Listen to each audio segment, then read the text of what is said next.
ဖုန်းပြောက်သွားရင်စင်ကတ်ထုတ်ပြီးမှတခြားဖုန်းနဲ့ထည့်သုံးလို့ရဆိုတော့အားလုံးသိကြမှာပါဒါပေမဲ့စင်ကတ်လုံးဝမရှိပဲဖုန်းလိုင်းသုံးလို့ရတဲ့စင်တစ်မျိုးရှိရဆိုတာဒါခင်ဗျားတို့သိပြီလားအဲ့ဒါတော့ eSIM လို့ခေါ်တယ်ဗျ eSIM ဆိုတာဘာလဲ eSIM ဆိုတာဖုန်းထဲမှာ built in ပါပြီးသားဒီ digital SIM ဖြစ်ပါတယ်နော်ဒီဒါကြောင့်မို့ဒီ physical SIM ကတ်ကနေထည့်ကြမလို့ပဲဒီ network ကို activate လုပ်ပြီးမှသုံးနိုင်တယ် operator ကပြီးတဲ့ဒီ QR code ကို scan လုပ်လိုက်တာနဲ့ဖုန်းလိုင်းကချက်ချင်း activate လုပ်နိုင်ပါတယ်ဒီ eSIM ဆိုတဲ့နာမည်ကဒီ embedded SIM ဆိုတဲ့စကားနေလာပေါ့နော် E ဆိုတာ embedded ဖုန်းထဲမှာ built in ပါပြီးသား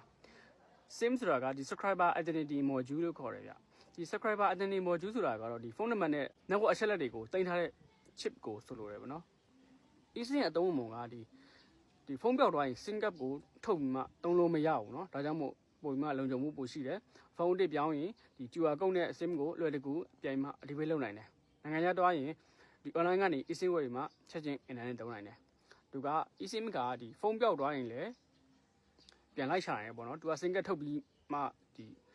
ပိတ်လို့မရတာဖြစ်တဲ့အတွက်ပြီးရင် iPhone တွေမှာအများဆုံးပါတဲ့ဟာเนาะတော်တော်များဒီနောက်ပိုင်းဖုန်းတွေမှာပါတယ်သူကဖုန်းကိုပါဝါပိတ်လိုက်တာနဲ့ဖုန်းကိုဆက်လက်ပြီးရှာလို့ရတဲ့ဥစ္စာတွေပါပါသေးတယ်ဒီအတူတူပြောရမယ်ဆိုရင်ဒီ eSIM ဆိုတာကဖုန်းထဲမှာ built in ပါပြီးသားဒီ digital SIM ဖြစ်ပြီးမှဒီ SIM card မထည့်ပဲ network သုံးနိုင်တဲ့ဒီနည်းပညာ technology ဖြစ်တယ်ပေါ့နော်ကဲဒီလို touch knowledge video တွေကိုစက်ကြည့်ရှင်ကျွန်တော်အကောင့်လေးကို follow ထားပြီနော် bye bye